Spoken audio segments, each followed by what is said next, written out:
Hello, my name is Hollow and welcome back to Dark Souls 2. Today we have a very special video for you, and it is something I've made of my own opinion, where we have come together and put together the 5 top introductions to the following sort of area slash zone. And I am very excited about this video because it's one that I've wanted to make for a little while, and the ending also has a very significant sort of little meaning behind it.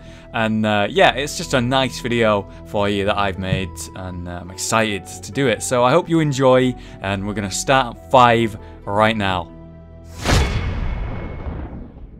Okay, starting out with number 5, we have Hyde's Tower of Flame. You end up in this sort of sewer and turn around a corner and end up on this very thin sort of walkway or bridge made out of bricks. Straight in front of you, the first thing that you're directed towards you is the giant Tower of Flame, the Hyde's Tower of Flame, and it is brimming with fire and life, something you do not expect to see in this world of Dark Souls where fire is fading, the light is fading.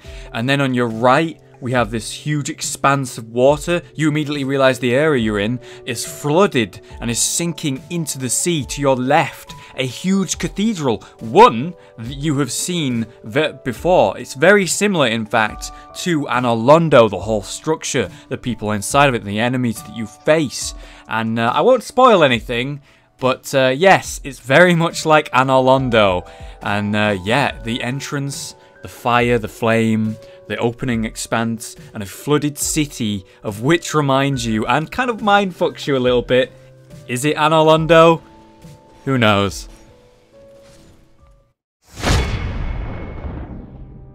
Next up, we have the Iron Keep. So you've just been in a poisonous area, and the last thing you're expecting to see is this. It's sudden. There's no build-up. It's just there, right there in front of you.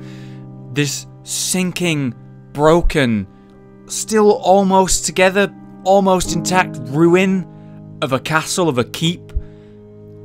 And it is brightly coloured and red. It's beautiful. It was one of the first sort of things in the game that made me go, wow, and just stop and look at the fucking thing, man. It is sinking into lava. What has happened here is what you're probably thinking when you first enter this area, and what a shocker. Next up on number 3 is Black Gulch. Now, what we're seeing now is one of my favourite things in the game. It is the fact that in Majula, as we can see, at the huge hole where Black Gulch actually is found, very far deep down in that hole, we find these 2 statues together, in fact 3, and they have like little faces on them, they're weird, but there's a big significance to those statues. Yeah, that's right, fuck those statues, is that you also find them 2 other places. Second is in the gutter, as we see here. The first things that you see when you enter the gutter are these white statues. Again, you think they're harmless because the ones in Majula, but they shoot you with poison, those rat bastards. Now, these are relevant because we see them in another place, in the Black Gulch. Now, this is the entrance to the Black Gulch, and we see these 6 lined up statues in this little alcove that are different. They're covered in like green, glowing, poisonous goo, and as we enter the Black Gulch itself, we realise what we're walking into is hell. Look at that. There's not just like 5 of these statues. There is thousands upon thousands lining the wall, shooting poison at you, stunning you. That right there, the dawning of a moment when you enter this area and see and recognise what you're looking at. You realise you're in hell. Next up, number 2. We have Aldir's lair here, or his mansion or keep, whatever you wish to call it. And inside we have a sort of scary laboratory-esque style thing. These cages hanging in this dark long hall, and then as you come to the end of this hall, suddenly you're put at the entrance of the Dragon Eyrie. To your left, an open, huge landscape of hills, mountains, and a forest, and this one lone, stacked up sort of peak of rock.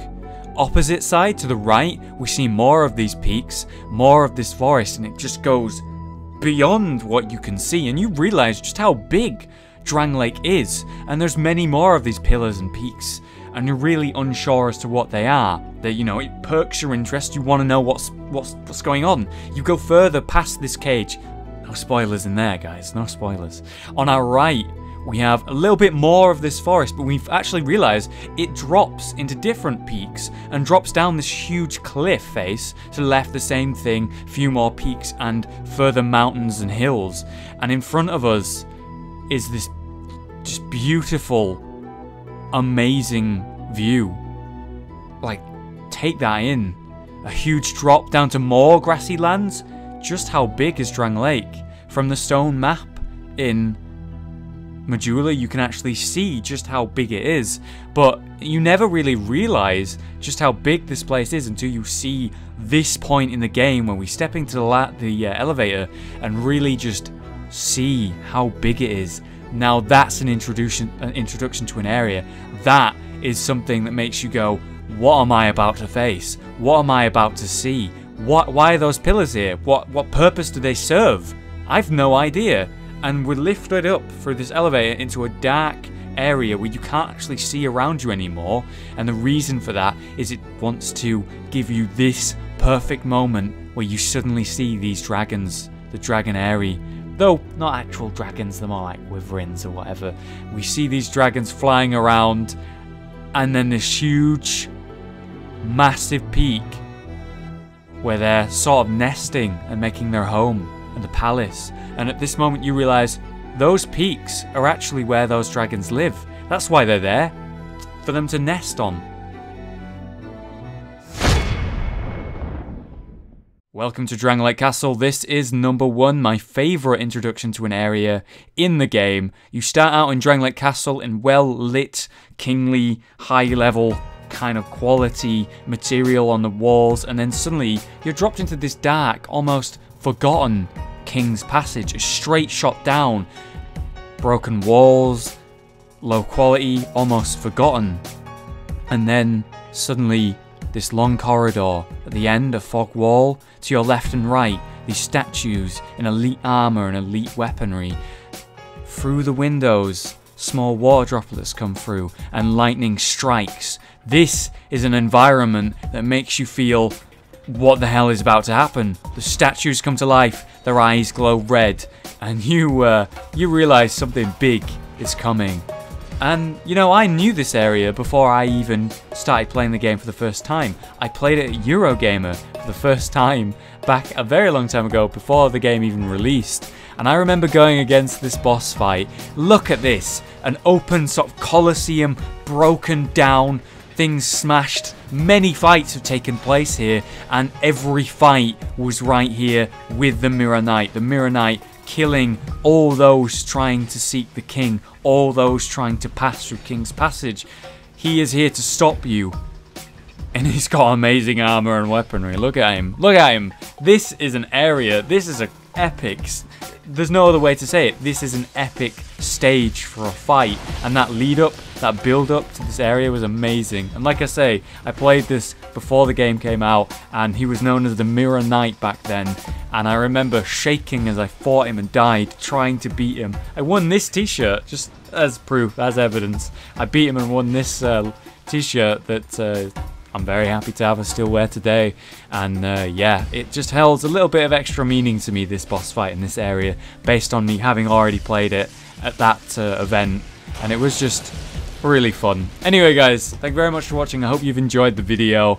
Please leave a like if you have. Subscribe for more Dark Souls 2 content. Lots coming, including lore videos that I'm very excited to do.